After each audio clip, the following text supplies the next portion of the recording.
जय श्री राम। प्रिय भक्तों, रामायण केवल श्री रामचंद्र जी की जीवन गाथा नहीं है। यह कथा है उन आदर्शों की, उन महत्वपूर्ण रिश्तों की जो हम अपने जीवन में जीते हैं।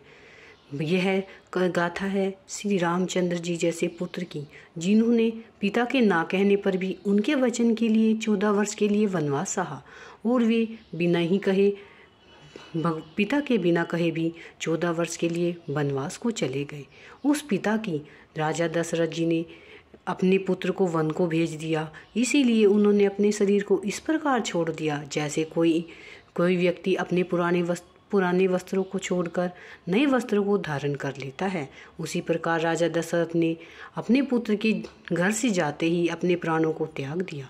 उस माता की कौशल्या जी ने सूत के कहने पर भी अपने पुत्र को ये कहा कि जब तुम्हारे माता और पिता ने तुम्हें वन को जाने के लिए कहा है तो पुत्र, तुम्हारा अयोध्या में कोई काम नहीं है।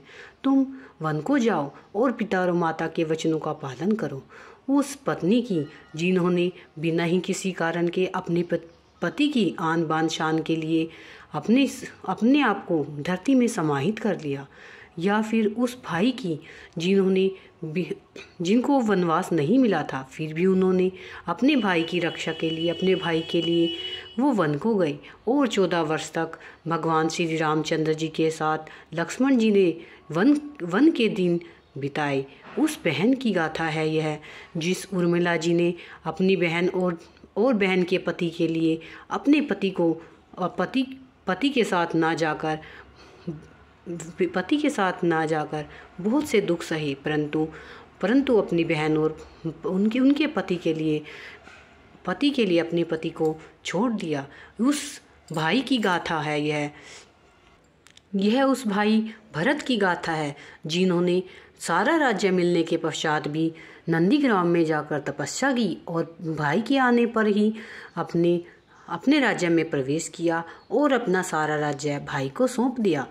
उस भक्त की गाथा है भगवान हनुमान जी ने अपने स्वामी की सेवा के लिए आजीवन ब्रह्मचार्य व्रत का पालन किया और भक्तों के शिरोमणि बन गए और अजर अमर हो गए। आज भी कलयुग में हनुमान जी साक्षात रूप में विद्यमान हैं। वे भक्तों के संकटों को दूर करते हैं और सबके दुखों को दूर करके सबका कल्याण करते हैं।